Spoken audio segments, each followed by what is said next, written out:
Hey, welcome to our front porch. We want to thank you for tuning in today. We've got some great things to share with you. This program is all about sitting around. You know, I'll tell you how this program began. We had a cabin in the back of our property back here on our church grounds, and we built it for our Royal Rangers. And I was out there sitting one day in the swing, and I'm just an old country boy from, my roots are from Georgia, and I just was sitting out there, and I said, you know, I just really like this atmosphere. It took me back to when I was a young boy. And I thought, you know, I wonder if I could do some TV programs from here. We was doing our programs from inside the church, and I thought I'll just come out on the old front porch and sit and do some programs. Well, it went over, and people really enjoyed it, and I really enjoyed it, and I felt comfortable. So this is what our front porch is all about. I want to share something with you today, a little bit about my life in this banjo. This banjo had a lot to do with my salvation. You might think, how can a banjo have anything to do with your salvation? Let me tell you my story. I was about 30 years old, married, had a family, but something was missing. I didn't know what it was. I was miserable. I was empty on the inside. I was sick. I was broke. I mean, lack followed me like an old hound dog. I was just, everything I touched I went from job to job, job to job. But anyway, my wife got saved. And I saw such a change in her life. Now, I wasn't raised in a Christian home, never been to church with my family that I can remember. I think they sent me to church a couple of times. So I didn't want anything to do with this Jesus. I'd been around Christianity a little bit. I used to have to go to church with a friend of mine. His mother and father made him go, so I would go just to be with him. And I didn't like it. It made me feel uncomfortable. I told my wife when she got saved, I said, well, honey, that's okay for you, but I don't want anything to do with it.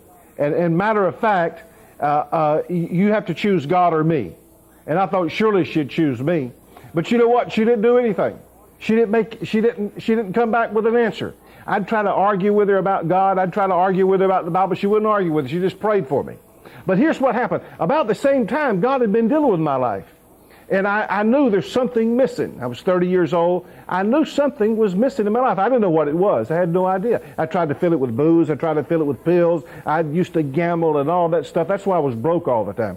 But anyway, I knew there was a big old hole, like there was a big old emptiness on the inside of me. So I started getting under conviction. Now, I'm sure it's because my wife, she wouldn't preach to me. She asked me to go to church maybe a couple of times, and she quit asking. And she just started loving God before me, and I saw such a change in her life. I thought, my goodness, you know, she's really found something. And I was really jealous of God. Oh, I tell you, I didn't realize it at the time, but I look back now, it was like another man came into my wife's life. It was like she was running around with another man. I would come home at night and try to catch her with this other man, catch her praying.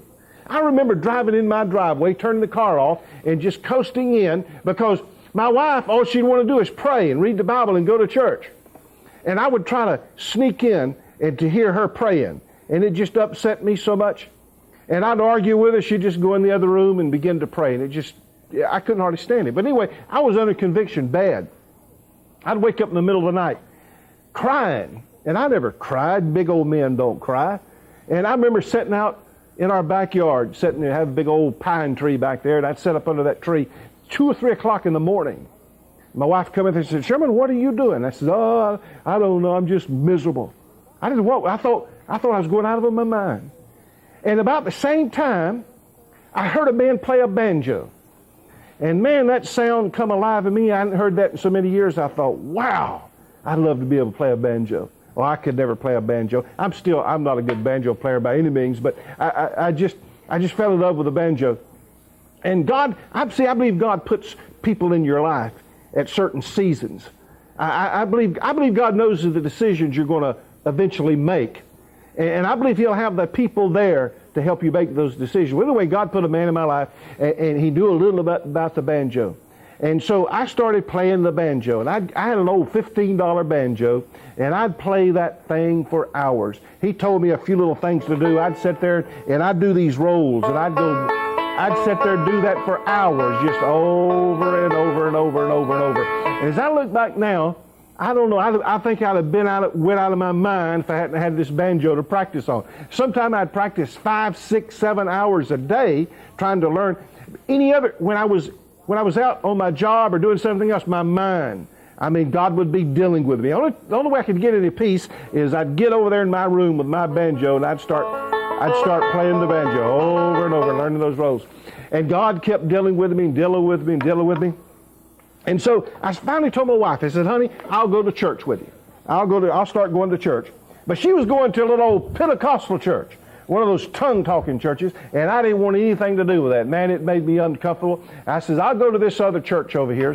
And so we went to another church, a real great preacher preached like Billy Graham. He started preaching about Jesus. It started coming together for me a little bit, that I didn't have to live this way, that I could change my life if I would reach out and accept Christ. And I fought the Lord for about 6 months. I tried to find another way. I tried to find a way around the cross. And so it finally got through to me that I had to receive Christ. It was up to me. It was not up to God to do something. And it was up to me to do something. And so I was sitting in the church on a Wednesday night, and the preacher was preaching, and he didn't give an invitation, but I made up my mind that night I was going to give my life to Christ, that was the answer. I really believed that was the answer. I was leaving the church that night, and I'd only been there just a couple of times. My wife was so happy that I was going to church with her maybe once every 2 or 3 weeks. And so we was leaving, and he said, Sherman, I'd like to talk to you in my office. And I thought, you want to talk to me in your office? I was surprised that he even knew my name. Got me in his office, big church, got on his knees beside me in a chair, and started telling me the plan of salvation. And my eyes were just open. I could see it. I could just see it. And I knew it was my time. And this man of God who I respected, who was a great man of God, was on his knees beside me, a sinner, Lucky Strikes up here, and his, and cigarette on his breath and booze, and here this godly man was on his knees beside me, showing me the plan of salvation. He got to that part, would you like to accept Christ? And folks, I'm telling you, I knew it was my time. I knew it was either put up or shut up. It was my time. It was my moment. I believe you have these moments in your life, these power moments in your life. You might have one or two. You might have a half a dozen. But if you look back, there's things in your life that it changed you. And this was one of those power moments. And I sat there, and it seemed like for a minute thinking. He said, would you like to receive Christ? And I was says, well, and all these things, and I finally said, yes, I want to. I'm ready. And I really meant it. Well, anyway, he led me a little old sinner's prayer. I even forget what we prayed, but my life from that moment changed. People said, oh, Sherman's got religion. He's got this, he's got that. I didn't get religion, I got Jesus. I was changed from the inside out. And my life was totally transformed. I told my wife going home, I said, honey, something happened to me. And it's all just downhill from here on in. And that next Sunday I said, let's go to church. And she just, you want to go to church? And I went to church with her. I said, next Wednesday night, let's go to church. She said, you want to go to church on a Wednesday night too? 2 times in a row? And boy, I got into that thing, started in the bus ministry, started doing anything I could do. I didn't know anything about God, but I'd do anything I could do. They'd ask for help to clean this or do this. Yes, I'll help. They asked for help. We're starting a bus ministry. I didn't want a bus ministry. Yeah, I'll help. This is a guy, just a few weeks before, I was out there in the bars, and I didn't know anything about Christianity, but I knew that my life had changed. I found life. I found something real for the first time in my life. He took the guilt, he took the sin, he took the shame, and all that garbage that's just heaped up on you over the years. Just lifted it off of me. The best way I can describe it is like I had a boulder on my back, on the inside man, carrying around a big old rock on his shoulders, and I was hunched over on the inside. And when I said that prayer, on the inside, it was like that man stood up, and that rock or boulder, ever what it was taken off of me for the first time. And I could take a breath, and I could look, and I could see life, and it all came together for me. Totally transformed me. Changed my life. Something happened right after that it'll go to my grave with me, and I'll tell it as long as I have breath. God showed me something. God did something in a very special way that changed my life forever. And we want to come back and I want to tell you that in a moment. We want to take a break here. We want to sing an old song. Now, we're not singers. You know, the only reason I sing this song, these old songs, is because no one else is singing them where we're from. And I like some of these old songs. And this song, it's an old song. I first heard this song, it was off an old radio program back in 1953. Now, I didn't hear the exact radio program, but it was it was a new program from Nashville, Tennessee, coming on at 5:30 in the morning. All the farmers would tune in, and all the people down through the country would tune in and get the weather report and the farm report. And this program would come on at 5:30 in the morning, and it was Lester Flatt and Earl Scruggs, and they sing this old song. You might remember this old song. I thought I heard my mother call my name in prayer. You know, there's something about hearing your mother call your name in prayer. There's something about your name that's powerful to your ears, especially when you hear a mama calling your name in prayer. Listen to this old song, then we're going to come back and finish my testimony.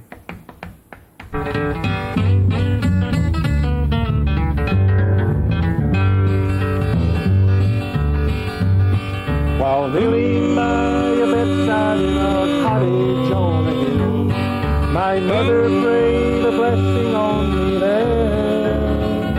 She was talking then to Jesus while everything was still, and I heard my mother call my name in prayer. Yes, I heard my mother call my name in prayer. She was pouring out her heart to Jesus there. Then I gave my heart to Him, and He saved my soul from sin. Yes, I heard my mother call my name in prayer.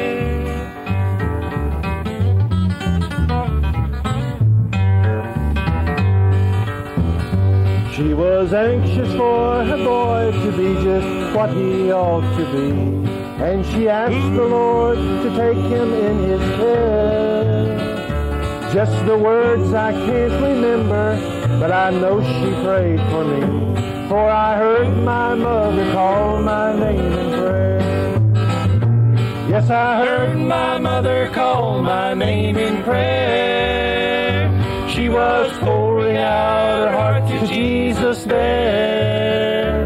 Then I gave my heart to Him, and He saved my soul from sin.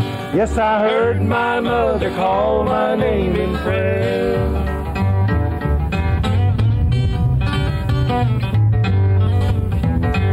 Then I gave my heart to Jesus, and I'm living now for Him. And someday I'll go to meet Him in the air. For He heard my mother praying, and He saved my soul from sin. Yes, I heard my mother call my name in prayer.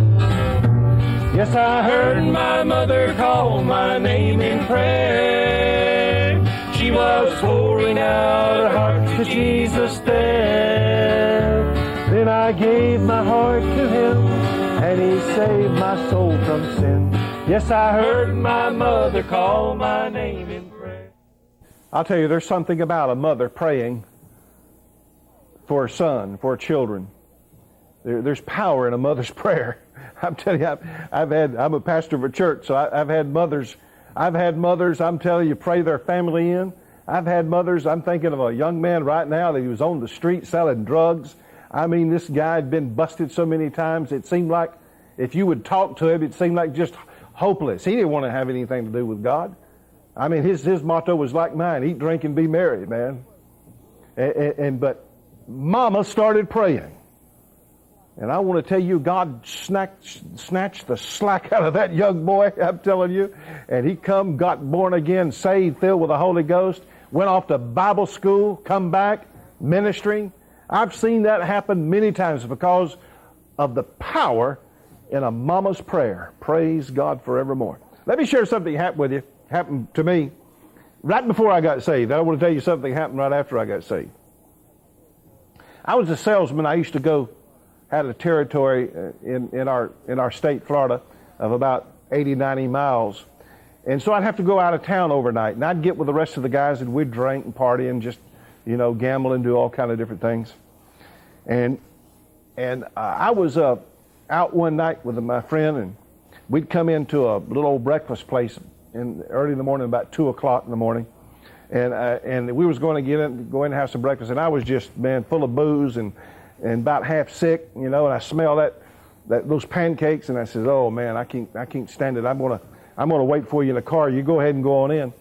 He went on in, and I sat in the car, and it was hot summer day, hot summer night, and I got out of the car, and I didn't want to go in that stinking restaurant, and I couldn't stay in the car. I felt like I looked back, and there's some woods back there. I said, I'll go back and sit down under this tree and wait till he comes out. And so I went over back of this place, and I had my tie on, my shirt and all that. I was a salesman. And I sat down up under that tree and passed out.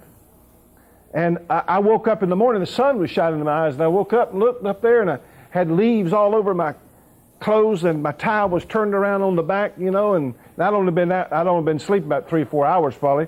And I woke up and I thought, my Lord, look at me. And I started thinking, this is getting pretty bad. This is right before I got saved now. I was already under conviction. I said, this is pretty bad. You're passing out now in woods, and I come out of that place, and I look a mess, and I was staggering all around, leaves in my hair, and I was trying to act straight, and I slipped over there and had a drink of water, and it kind of is like a shot of whiskey. It got me going again, and anyway, I thought, what if a police comes along and picks me up? I'll lose my job. My wife about ready to leave me. I was treating her so bad, and I was walking down the road. My friend left. He didn't even think. He come back, and I wasn't there. He went on back to the hotel and went to sleep.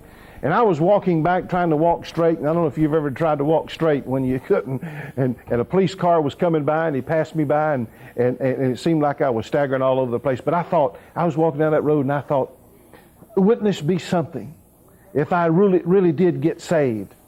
And I end up one day standing up in church and giving this testimony. Wouldn't that be something? And I thought, nah, that'll never happen. That'll never happen. I'd never stand up in front of people and talk to people. I could never do that. And so anyway, about a month later, I did get saved. Now, let me tell you something. This is what I really want to tell you that happened right after I got saved. I was involved in the church. I was doing everything I could do. I was in that church night and day doing something. And they had a revival come into town. A big, well-known speaker was going to have a big crusade in the big Coliseum auditorium downtown. And they says, we need some help. Our church is going to help him do this thing, and we need some of your help. We need some ushers. And I thought, ushers, I could be an usher. I'll be an usher. So they put my name down. And they went on and had some other people sign up. Then they got down and says, we need some counselors now. Some counselors. And I says, well, I'll do that too. And I put my name down for that. And I was going home, and I never will forget this. I said, honey, what is a counselor? I didn't know what a counselor was. She says, well, they're the people that in these crusades, when people go forward to make a decision, they go down with them, and they get down there, and they pray with them. And they counsel with them. They give them some information, and they get their name, and they pray with them, and they read the Bible a little bit to them, and just help them get started in their new walk, And I thought, my Lord, I could never do that. I don't know the difference in Psalms and Palms and Job and Job, and I didn't know anything about Old Testament. I can't do that. But I'll be an usher. So the big crusade came, and there was a lot of people there. Thousands of people were there. First night, boy, I was so happy. I had my little usher's badge, and I was ushering. And I thought, boy, this is great. I'm doing something for God. But the Lord, and I didn't realize it at that time, something inside me said, you need to be a counselor. You signed up to be a counselor. You need to be a counselor. No, I can't do that. I can't talk to those people about God. And so second night came, and I was ushering again, and something inside of me, you need to do that now. You signed up to be a counselor. You need to do that. And they needed counselors. And I said, no, I can't do that.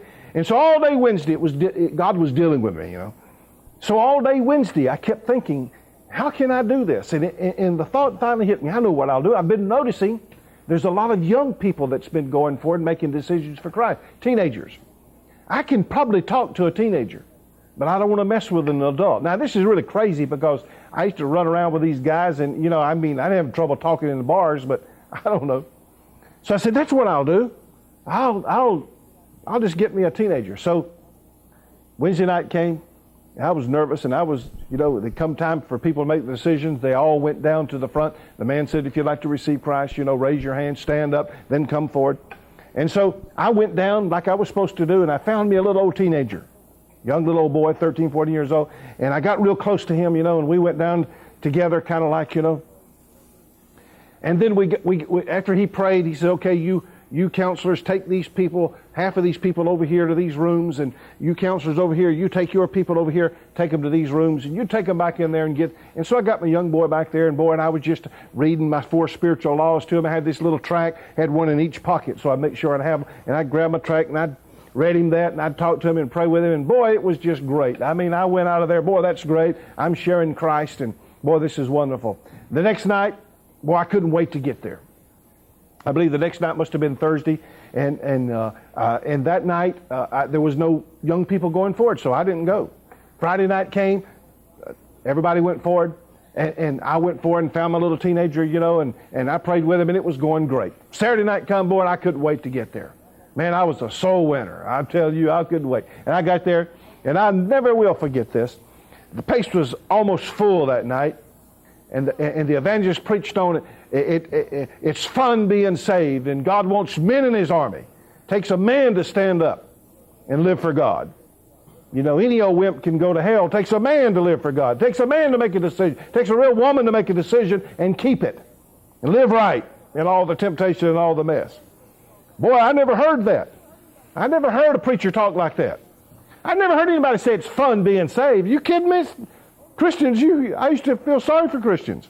All the Christians I knew in school were these little bitty old guys, about 80 pounds, soaking wet, and real smart, one of those real short haircuts, and they never played football. They never played any of the sports. They were just, and they were Christians, and I thought they were just wimpy. Never heard a football captain say, I love Jesus. Never heard anybody, that seemed to be with it say it's fun being saved. I mean, we didn't have that. We just didn't. I wasn't around those kind of people. And so Christianity to me was, man, that's Dullsville. I don't want to do that. You can't drink, smoke, chew. Can't run around those that do, and all that stuff. So this guy was saying it's fun being saved. He's a big old man. I thought, yeah, it is fun being saved. It's great being a Christian. Hallelujah. And so, boy, I was ready, man. I tell you, he fired me up. He flipped my switch, and when they gave the invitation, man, I went down there and I had my little old teenager, never will forget it, about a 15, 16-year-old little blonde-headed boy, and I was ready. Boy, I was ready. And so we all went forward, like we're supposed to do, and the evangelist prayed with all of them. He says, okay, now from here over this way, you go back to these rooms over here, and I'd like for you to go with these counselors, and they want to give you some information, and you go over here. And so I had my little teenager, and we was going into the counseling rooms, and I was at the very end. I was at the very back of all these people going in. And we go into the counseling door, and I was the last one, and the place was packed. They were all in there praying with the people and getting the information. Had my young boy, he was ready to go. I got up to the door, and the head counselor, the man in charge of all the counseling, was standing there at the door. And he said, Sherman, I had a badge on there. He said, Sherman, he says, I'd like for you, if you wouldn't mind, I'd like for you to counsel this man I have here, and I'd like for this young man here to take the young man that you have. And beside him was a young Christian boy, about 17 or 18, that was a counselor that went through the training, and he wanted this young man to take the young man that I have. He wanted to do a switcheroo on me, and he wanted me to counsel this young man behind him who just got saved. And I looked behind him, and I'm going to tell you, this is what I saw. This is what I thought I saw. I thought I saw a gorilla standing back there. This guy was the biggest. I went to visit him one time later after all this happened. But this guy was about 6'3", weighed about 275 pounds. Wasn't too fat, just a big old guy. Had one of these short T-shirts on that hit him right here. His belly hung out. And had hair coming out of here, hair coming out everywhere. He looked like a big gorilla, and just standing back there about 6'3", 4", wasn't smiling at all. And I looked behind him and says, no, I don't want to do that. I don't want to do that. And before I could even say anything, this counselor grabbed my young man. They were gone, and there stood that big old guy. And I thought, what am I going to do with this gorilla? What am I going to do with this guy? How can I talk to him about Jesus? And I grabbed him by the arm, and it seemed like I had a hold of a chain. And we went walking in the back, and we went walking through all the people, and went way in the back. And I thought, Lord, I didn't know how to pray. I just said, help. I didn't know what to do, It just, fear came on me. I don't know why, it just did. I got back there, and And I said, Lord, what am I going to do? I got back there and I just started pouring my testimony out to him. I was a big old guy too. I just got saved. God changed my life and it was great. And that big old gorilla stood there and started crying like a baby. I mean, I couldn't believe it. Big old tears dropping off his cheeks. And I thought, my God, this big old thing has a heart. And boy, we prayed. But you know, it made me seem like a whole lot to you, but God showed me that night. I don't care how big you are, how bad you are, how tough you might think you are, how many Budweisers you can drink. Man, that's not the sign of a man. You've got a big old heart on the inside of you. You've got a place inside of you that only Jesus can fill it. The Bible teaches that there's a place inside of man that's made for God. And I don't care, you might be a sweet little old lady with a little bun on top of your head and you're in Sunday school every Sunday morning. You need Jesus. The big old guy that goes through the bars, you need Jesus. Just like this big old gorilla needed Jesus. You need him. You got to have him. It's a matter of life or death.